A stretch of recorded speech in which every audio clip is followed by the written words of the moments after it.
శ్రీ గురుచరిత్ర అధ్యాయం 49 కంటిన్యూషన్ అండి. స్వామి అటు తర్వాత భక్తులకు పాప వినాశ తీర్థం చూపించి ఇందులో స్నానం చేస్తే సర్వ పాపాలు భస్మమవుతాయి అని చెబుతుండగా పూర్వాశ్రమంలో వారి సోదరి అయిన రత్నాదేవి అకస్మాత్తుగా అక్కడకు వచ్చి ఆయనకు సాష్టాంగ నమస్కారం చేసింది. శ్రీగురుడు, అమ్మాయి, నీవు చేసిన పాపాల గురించి ఆలోచించావా అన్నారు. ఆమె నమస్కరించి, స్వామి, నేను మూఢురాలిని, సర్వజ్ఞులైన మీరే వాటిని నాకు తెలపాలి అన్నది. అప్పుడు స్వామి, పూర్వం ఒక పిల్లి పిల్లలను పెట్టింది. నీవు చూడకుండా ఆ కుండ నిండా నీళ్లు పోశావు. అవి చచ్చిపోయాయి.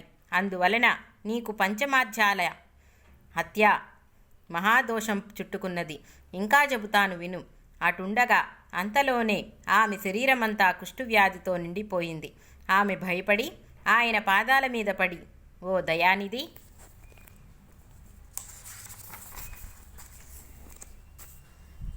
ప్రజల పాపాలు పోగొట్టడానికి కాశీకి వెళ్ళినట్లు నేను మీ పాదాలను ఆశ్రయించడానికి వచ్చాను, రక్షించు అని ప్రార్థించింది. అప్పుడు నృసింహ సరస్వతి, నీవెన్నో పాపాలు చేశావు. వాటిని మరుజన్మలలో అనుభవించి పోగొట్టుకుంటావో లేక ఇప్పుడే పోగొట్టుకుంటావో చెప్పు అన్నారు. ఆమె, ఇంకా మరొక జన్మ ఎందుకు? నా పాపాలు ఇప్పుడే తొలగించి మరలా జన్మ లేకుండా చేయండి అని ప్రార్థించింది. స్వామి, అలా అయితే నీవు నిత్యము ఈ పాపనాశ తీర్థంలో స్నానం చేస్తుండు. ఒక్కొక్క స్థానానికి 7 జన్మల పాపం నశించిపోతుంది. ఈ కుష్ఠురోగమే ఒక లెక్క అని చెప్పారు. అలా చేయగానే ఆమె వ్యాధి మాయమయ్యింది. అది నేను స్వయంగా చూచాను. ఆ క్షేత్ర మాహాత్మ్యం చూచి ఆమె అక్కడే ఉండిపోయింది. అప్పుడు స్వామి మా అందరికీ ఇచ్చటి కోటి తీర్థం చూపించి, ఇందులో సర్వతీర్థాలు ఉన్నాయి. ఇక్కడ చేసిన స్నానానికి 1,000,000 గోవుల దానమిచ్చిన ఫలితం ఉంటుంది. ఇక్కడ చేసిన దానానికి కూడా 1,000,000 రెట్లు ఫలితం ఉంటుంది. దీనికి అవతలనున్న రుద్రపాద తీర్థంలో గయలో లాగే కర్మ చేసి రుద్రపాద స్వామిని పూజించాలి అని చెప్పారు. తర్వాత కేశవస్వామి దగ్గరనున్న చక్రతీర్థం చూపి అక్కడ స్నానం చేస్తే జ్ఞానం కలుగుతుందని శ్రీగురుడు చెప్పారు. కల్లేశ్వరుని దగ్గరున్న మన్మథ తీర్థంలో స్నానం చేసి ఈశ్వరుని పూజిస్తే అష్టైశ్వర్యాలు సిద్ధిస్తాయి. శ్రావణ మాసంలో అఖండాభిషేకము, కార్తీక మాసంలో దీపోత్సవము చేస్తే అష్టసిద్ధులు, మోక్షము కూడా లభిస్తాయి అని చెప్పినది విని స్వామి చెప్పినది విని అందరూ సంతోషించి ఈ అష్టతీర్థాలలో స్నానం చేశారు.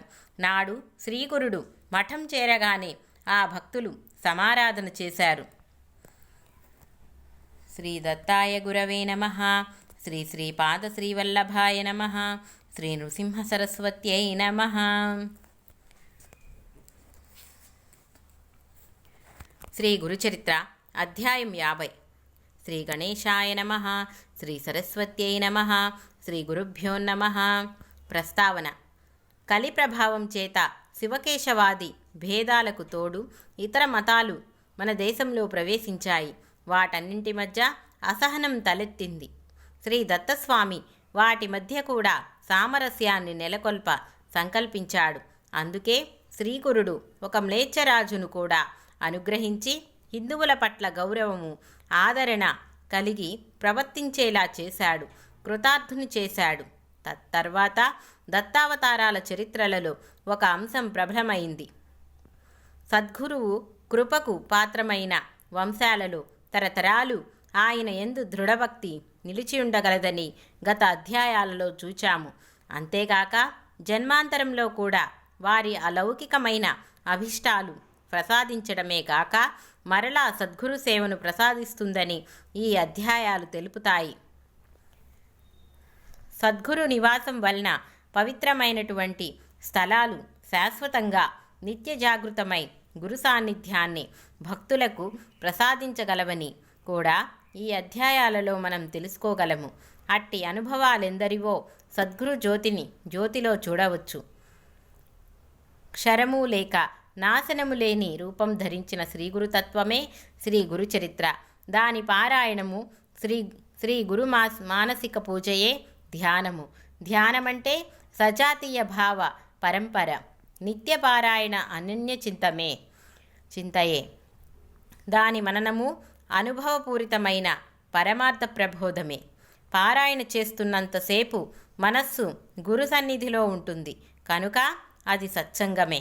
సత్సంగం వలన నిస్సంగత్వము, నిశ్చలతత్వము, జీవన్ముక్తి కలుగుతాయని శాస్త్రం. సాక్షాత్తు గురు సన్నిధిలో ఉండటమే పారాయణ ప్రయోజనమని గుర్తుంచుకొని పారాయణ చేయాలి. అట్టి ఆసక్తి కూడా సద్గురు కృపకు చిహ్నమేనని అనుభవజ్ఞులైన సిద్ధుడు పదే పదే చెబుతున్నాడు. కథారంభము. నామధారకుడు: స్వామి, మీరు పరమ పవిత్రమైన క్షేత్రమాహత్యం చెప్పారు. మీరు వర్ణిస్తుంటే ఆ క్షేత్రాలను చూస్తున్నట్లున్నది.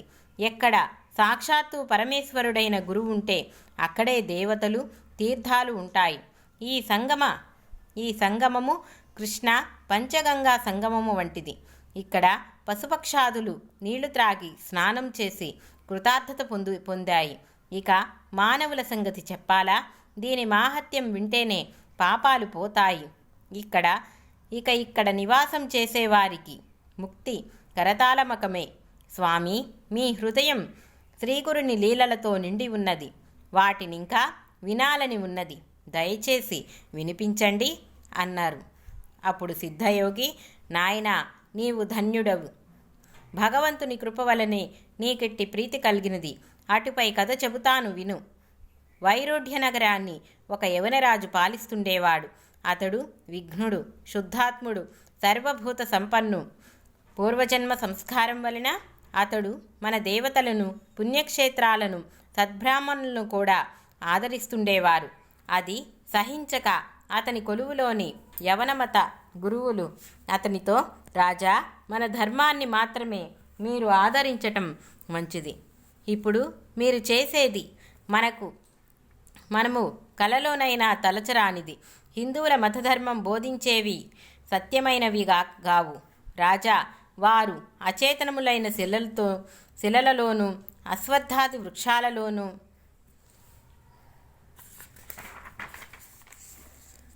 దేవుడుంటాడు